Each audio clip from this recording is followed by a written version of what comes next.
Don't copy my Adobe Audition settings.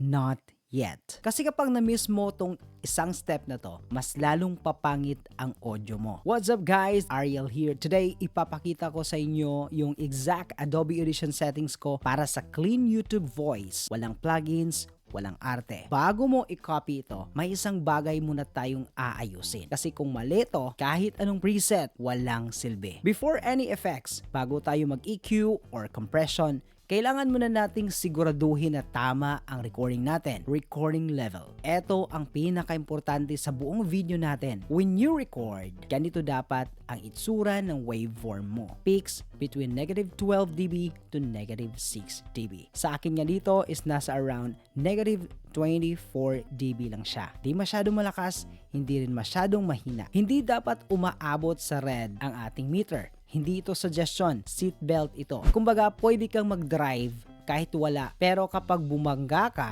wala nang preset na makakasalba sa audio mo. Talagang mauuntog ka. Normal speaking voice lang. Parang kausap mo lang tao sa harap mo. Hindi announcer, hindi galit, normal human voice lang. Kapag masyadong mahina, aangat mo pati yung noise sa editing. Kapag masyadong malakas naman, clipping na yan kaibigan. Game over. Real talk tayo, 50% ng pangit na audio, talo na bago pa mag-edit. Step number 2, dito tayo sa section line. Effects flow overview. Unang-una, punta tayo dito sa effects rack setup. Maglalagay tayo ng ating recording dito.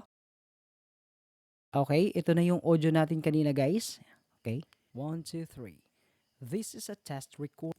Okay, so dito lang tayo sa single track. Una-una is the parametric equalizer. And then we have dynamics, we have de-easer, hard limiter, and loudness. So, ibig sabihin 5 effects lang ang gagamitin natin. Kapag lumampas ka dyan, hindi ka nagiging pro. Nalilito ka na kaibigan. Okay? So, step number 1 natin, itong parametric equalizer. Ano bang gamit ng EQ? Ang parametric equalizer is not for making your voice sound cool. Panglinis po siya. Lilinisin ang audio natin gamit ang filter or a parametric equalizer. Parang hilamos, hindi ka gwapo, hindi ka maganda agad, pero hindi ka na mukhang puyat. So, mukhang tired. Haggard. Mukhang haggard daw. Okay.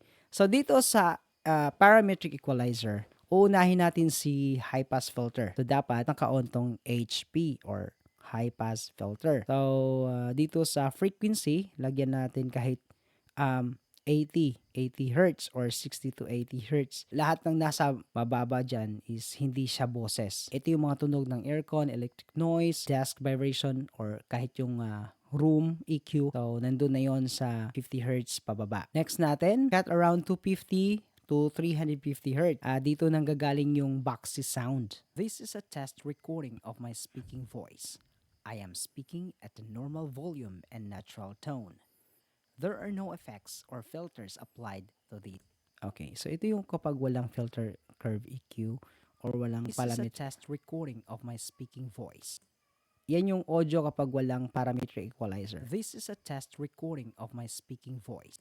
Tapos ito naman yung audio kapag meron ng parametric equalizer. This is a test recording of my speaking voice. Medyo hindi masyadong halata yung pagkakaiba pero alam kong medyo nalilinis yung audio natin.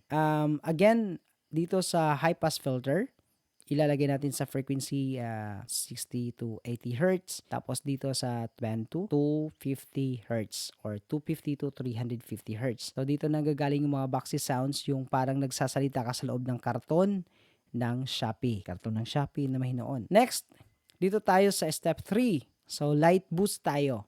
Around 3 to 5 dito. 3 to 5 kilohertz. Ayan. So, this adds clarity, hindi volume, linaw, kundi linaw. So, rule of thumb tayo, cut more than you boost. Kapag puro boost ang ginagawa mo, may mali sa pinanggagalingan. Okay, so dapat magka-cut lang tayo. So this is around 3K or kahit 3K lang. Ayan. Depende yan sa boses natin mga kaibigan. Okay, so play natin ulit. This is a test recording of my speaking voice. Tapos, eto kapag wala. This is a test recording of my speaking voice. I am speaking at the normal volume and natural tone. Okay, para sa akin napaka-okay na yung audio natin, malinis na siya, wala ng boomy, wala ng mga sound, boxy, tone, wala na. Talagang kung makikita natin sa spectrum dito, talagang okay na yung balance na This is yun. how my voice Ayan. sounds on this microphone. Hindi na siya masyadong mataas Testing. yung frequency niya. 1, 2, 3. Pagkatapos nun is apply natin. Ayan. So, parang walang nagbabago ha. 3. This is a test recording of my speaking voice. Okay, so now, tapos na tayo sa equalizer or parametric equalizer. Okay, so dito naman tayo sa tinatawag nating pantayin natin yung boses natin through the use of compression. So, punta tayo sa effects and then amplitude and compression, and then punta tayo dito sa dynamics or pwede rin compression. Okay, dynamics tayo. Compression is the most abused effect ng beginners. Think of it like salt. Konti lang pero masarap. Kapag marami ang asin, magiging maalat siya. Ganon din yung audio natin kapag nasubrahan, hindi na mapapakinabangan pa. So, kailangan tamang-tama lang yung compression natin. Okay? Ratio tayo sa compressor ha, hindi sa expander, hindi sa auto gate, kundi compression tayo. Sa ratio natin is 3.1 or 3:1. Ayan, then threshold natin dito is nasa around -18 or -15. So, check lang natin yan kung okay na siya. So, titingnan muna natin.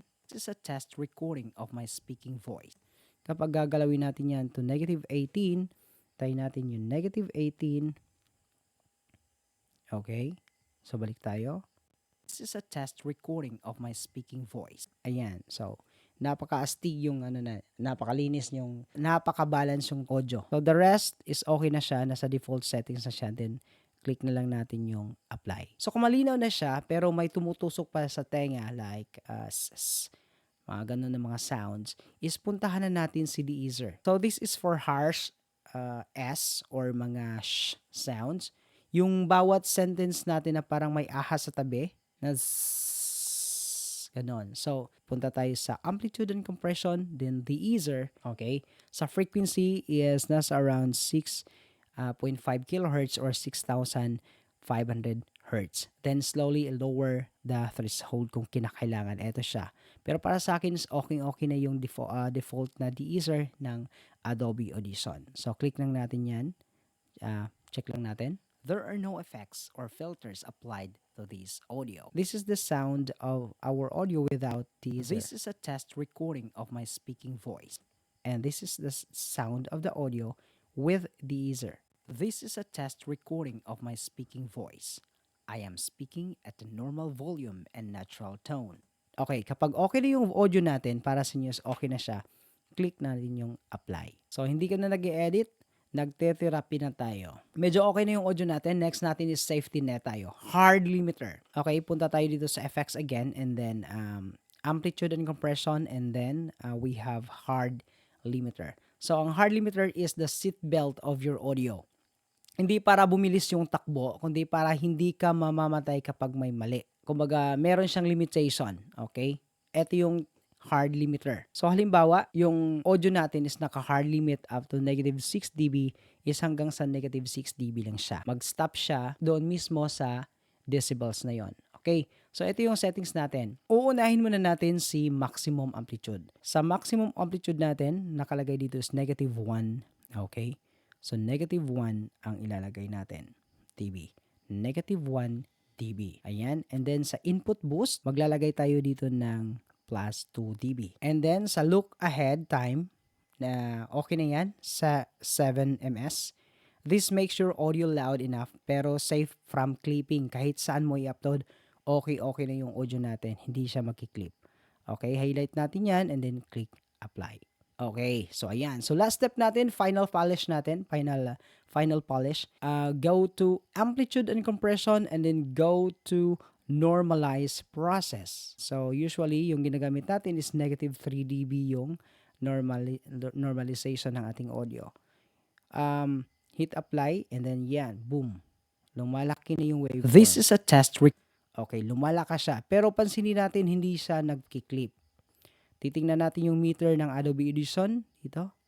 recording of my speaking voice. So dito, pwede ka rin namang mag-shortcut dito sa favorites.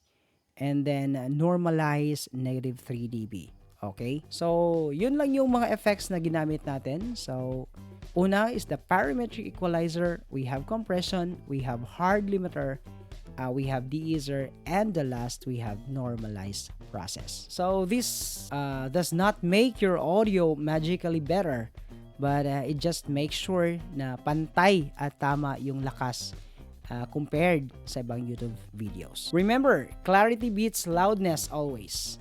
Okay? So real talk tayo.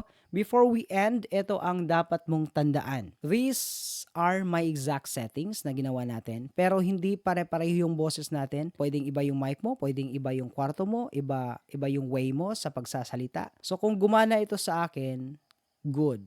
Kung hindi, adjust. Don't complain. I-adjust mo lang yung mga settings na ginawa natin.